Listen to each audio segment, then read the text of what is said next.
Hey buddies, welcome to True Tall Tales podcast. I'm your host, Sunny Boy. And let me tell you, if there's one thing I know, it's that shit happens to me all the time. From being attacked by a sausage dog to a magpie ripping my face open. And hey, let's not forget the time I accidentally chopped off my middle finger and had to get plastic surgery. But you know what? Those crazy moments have turned into epic stories, and that's what we're all about here. I've decided to kick off this podcast to dive deep into the wild and wacky adventures of everyday life. Because let's face it, everyone's got a tale that will make your jaw drop. Whether you are a celebrity, a neighbor, or just a random dude from halfway across the globe, I want to hear your story.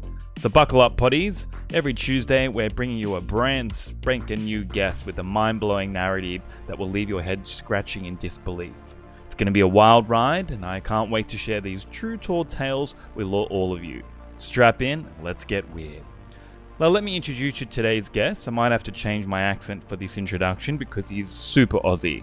G'day, mate. Welcome to True Tall Tales, where we're diving deep into the wild and wonderful world of true stories. Crikey, have we got a ripper of a guest for you today.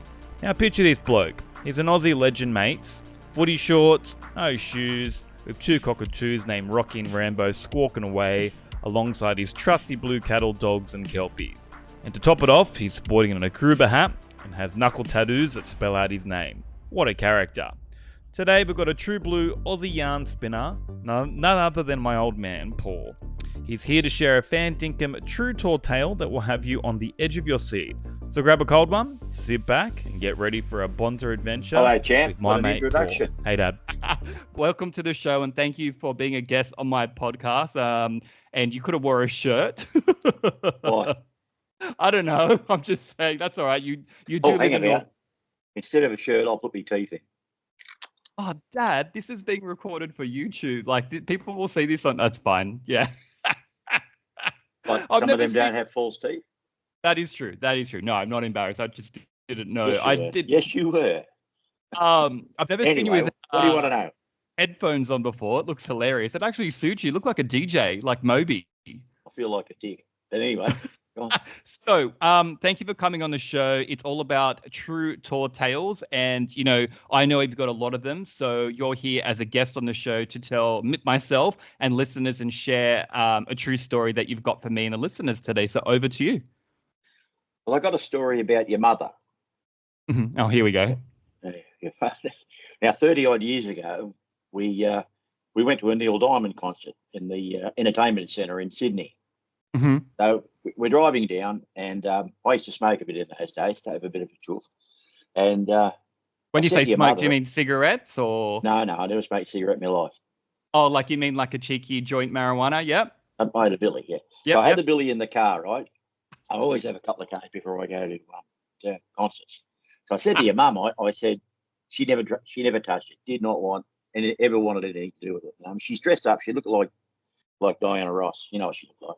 Yes. Anyway, so we're driving down. We get down to Piedmont, and I said, "Listen, I'll pull over. I said, I'm going to have a couple of cones." And I said, "Do you want one?" She goes, "Oh, no. I said, "Come on, really enjoy the concert. You really like this. It makes it a lot better." And because she smoked cigarettes, see? And so she ummed and ahed.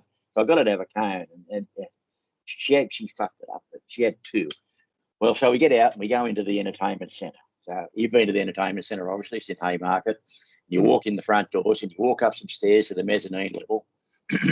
We can have a beer or whatever. Then you walk up more stairs to another level where the toilets are. Then you walk up more stairs into the actual arena. So up we go. And as we're going up, she's off her head. And I said to her, now look, there's the toilets. There they are. That's where you want to go. If you want to go to the toilet, this is where you come. Okay. So up we go. We're up there. Sure enough, half hour into the concert, she wants to go to the toilet. So I go, yeah, I'm enjoying this. I won't come with you. You just go down. But being a dickhead, I didn't give her the ticket stub. So she's walked down the stairs, straight past the toilets, bang, down. She's gone down to the mezzanine, straight down the stairs into the street out front of Haymarket. And she's lost. She's buggered. She's got no idea where she is. She's looking back inside, and she's starting to tear up, and she's dying for a leak. So she goes, I've got to go to the toilet. So it's in the street outside Haymarket. So she squats between two cars and starts. Oh no, she didn't. Oh, she Oh, does. she does did. do- I've Don't worry seen her about do that. that. Yeah, so she did. So she squats between these two cars. She's having a leak. Next minute, along come two of Sydney's finest, two coppers. Oh no. And they're coming along the road, and here's your mother squatting down, dressed to the hilt, looks like a model. And hello. And next minute she bursts into tears. Oh, I'm lost. I don't know where I am. Help me.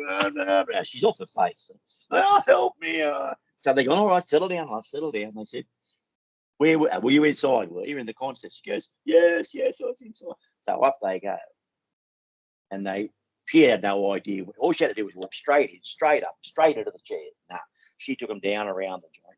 So off they go. And I'm sitting up there thinking, where is she? For Christ's sake, So I get up and I walk down straight to and I'm standing there, loitering outside the women's toilet yeah. Anyway, this woman's walked in. I said, excuse me, love. I said, I think my wife's in there. She's a bit sick.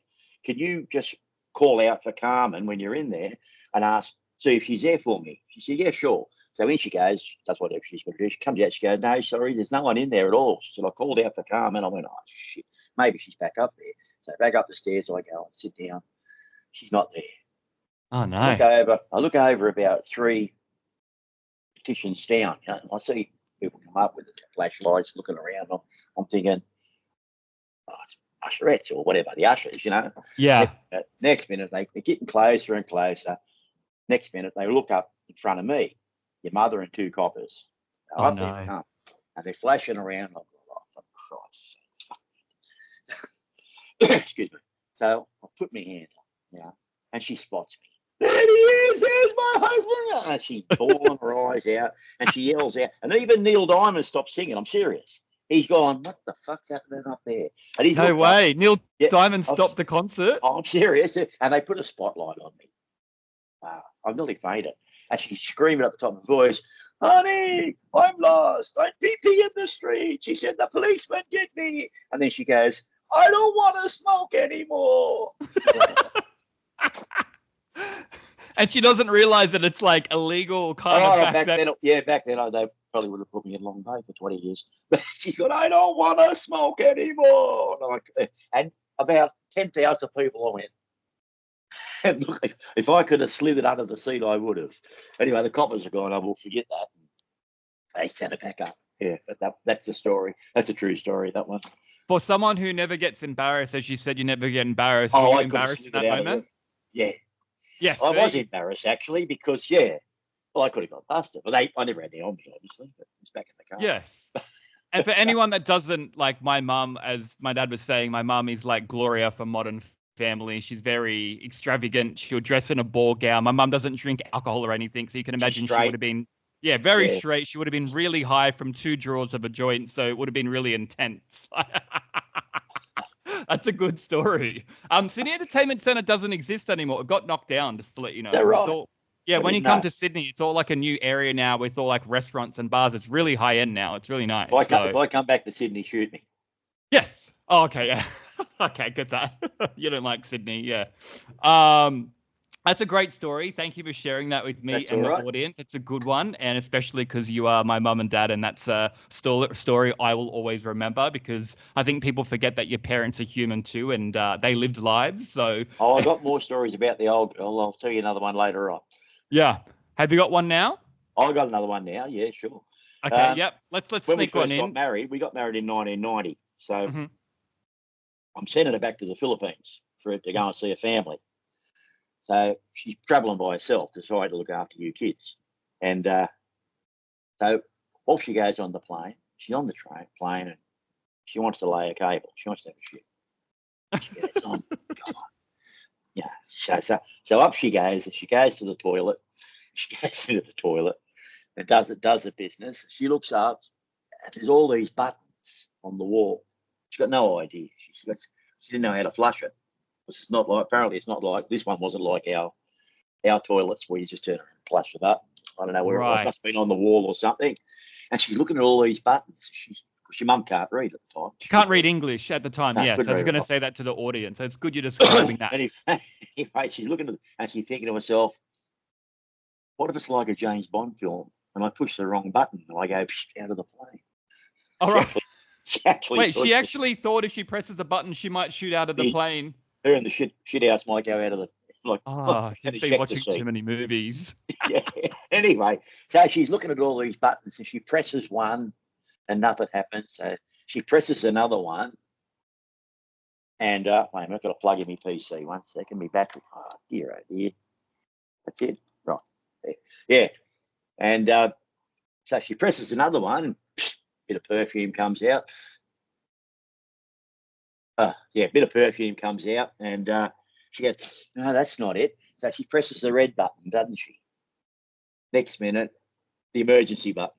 Oh, she's pressed the emergency. Next oh minute, no, the Mum. sirens go off, and everyone's going, "Shit, terrorist guy, don't." And no. everyone block in. They're all buckled up, and they've gone, "Someone's missing. Someone's missing." And they've come to the toilet, and they're looking under the door. "Is someone there?" She goes, "Yes, I'm here."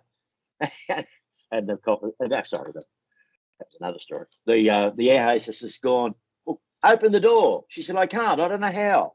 She said, "Well, press the button." She goes, "Which one?" "I don't know." She pressed the buttons. Anyway, she finally presses the right button, and she goes, "I can't flush the toilet." And she said the hostess walked in and went, "Oh, Jesus." She said, "It stank." Because she dropped the cable and she hasn't flushed it yet. She laid a cable. She couldn't wait. So she's come in and flushed the toilet for her. Meanwhile, she's had to walk back down the aisle. She struts down. You can imagine her. She struts down the aisle. Good fucker, anyone thinks. And they're all looking at her, glaring at her. And she said, "I don't care." She said, and it stank all the way down the aisle too. It was great.